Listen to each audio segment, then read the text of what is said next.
Hello, my friends, and welcome back to Alien Protocols. You know, when you look at the universe, it seems suspiciously created perfectly for life. This is an interesting drawing from a while ago that has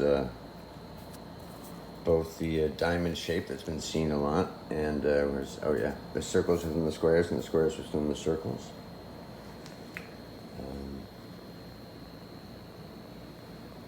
This was in that Mystery Wire video. But our universe seems suspiciously constructed for life.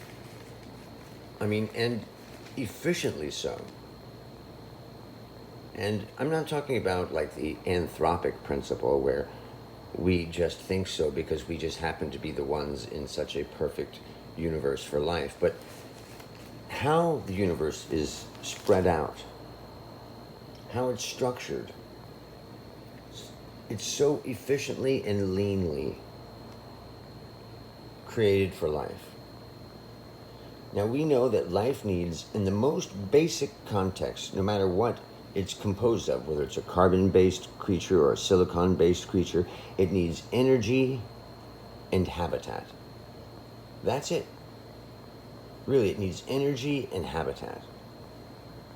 And when you look at our universe, it's mostly suns, energy, and rocky stuff. Habitat, planets, habitat, and suns. And they're wonderfully separated. Each solar system is very separated from others. So it gives time for life to exist before interfered with or perhaps changed by other civilizations. And that space between different planets is a very, it's a big hurdle technologically for an intelligent, advanced species to overcome. It seems like there are barriers. The large scale of the universe seems like a barrier. The speed of light seems like a barrier. And something else is very interesting about a universe created for life. You wouldn't want those beings to detect that they were in such a universe. So there has to be some of these barriers to make it more difficult. If you want an earnest simulation or an earnest, experiment that's physical, but like a simulation. And if you wanted to figure out what the real universe is made out of, you would go to the smallest and the largest levels of the universe. And in the largest scales of the universe, we have a light cone, which prevents us from looking further. It's the distance light has traveled during the existence of our universe in comparison to our position. But it's not the whole universe. It's just the part of the universe we can see based on the light reaching us. So the size of the universe and these barriers. And on the other side, from the large scale all the way down to the incredibly small scale, if you could still take relativity, Einstein's equations, down to the smallest level, you could really figure out the mechanisms, the very basic formulas, which would be incredibly powerful information to have. But there is not relativity all the way down to the smallest particles. We have this quantum transition. And the quantum world almost seems like it's arbitrarily there. The quantum world is intentionally very difficult for the mind to wrap around. And from what we can tell now, the quantum world is built on chance. possibilities of something happening. And chance prevents us from pre-calculating anything that could happen in the universe.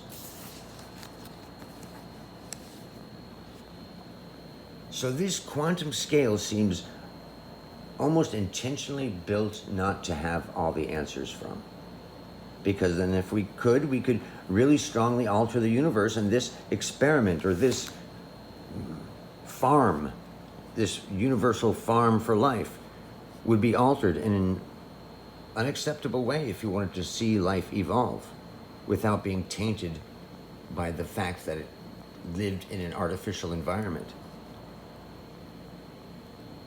So chance and the chance of the quantum world is another barrier, and it prevents us from doing incredible predictions and having pretty much creation powers in our universe. But why? Why would there be this simulation? How come a lot of people believe that this is an ancestor simulation? So what, are people in the future, are humans in the future, do an ancestor simulation to find out what could have happened under this situation or that situation? But I think it's not an ancestor simulation for a bunch of reasons. One, there seems to be too much extra space that we wouldn't need.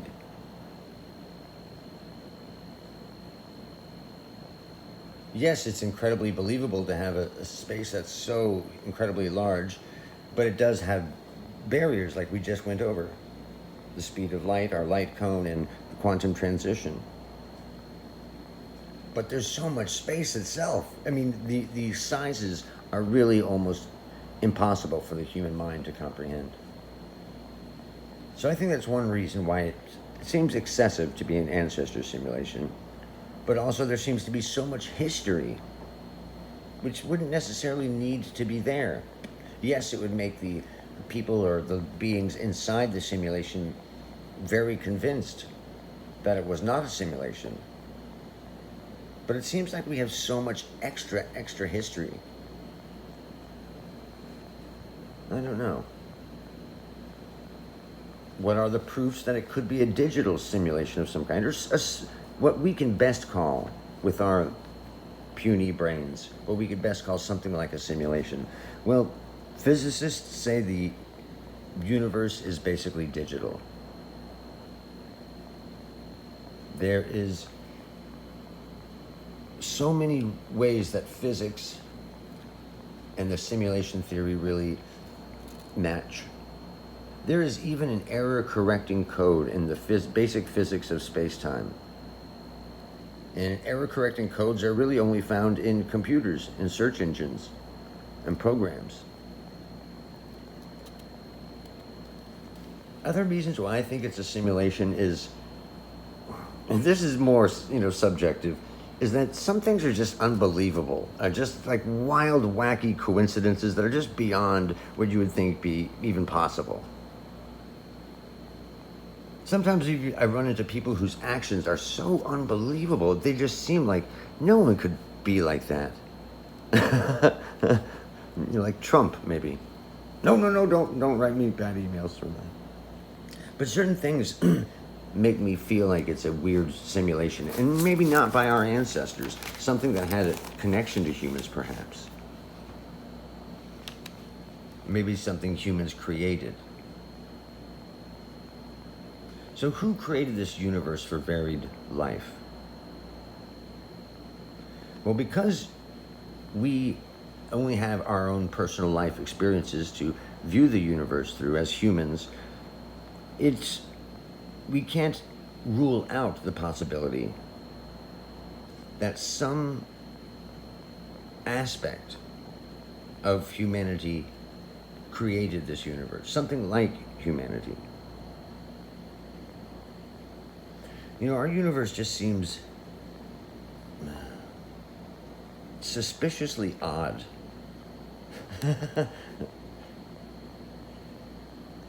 And in many ways, it seems to me like it wouldn't be a human doing this. The feeling to so many things about our universe feels like something created by humans, trying to recreate it, but not quite there. I don't know. It's definitely compelling to think about what our universe really is and to look at the big picture. But to me, the universe is suspiciously constructed for life. I don't know. What do you guys think?